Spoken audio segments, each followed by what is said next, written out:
غن من علامات الاعتماد علی العمل نقصان الرجاء عند وجود الزلل، یعنی اپنے اعمال پر بھروسہ رکھنے کی نشانیوں میں سے ایک یہ ہے کہ گناہ صادر ہونے سے پہلے جتنا امید وابستہ تھی، گناہ صادر ہونے کے بعد اس میں کمی آ جائے۔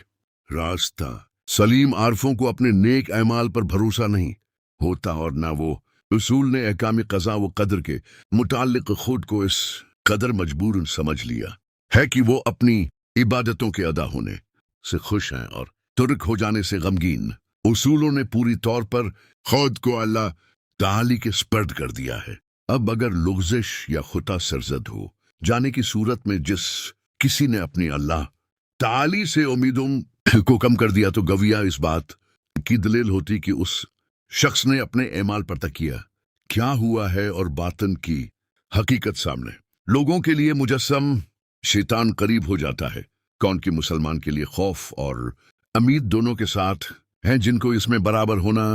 چاہیے، اور دونوں کا اعتدال بھی اس طرح ہونا چاہیے کہ اگر تو خوف بالکل مایوسی کی طرف کھینچ لے جائے اور نہ امید اس کو غفلت میں مبتلا کرے۔ امید نیک اعمال کے سبب نہیں ہوا کرتی، بلکہ محض اللہ تعالی کی بخشش کہ نفس و کرم کے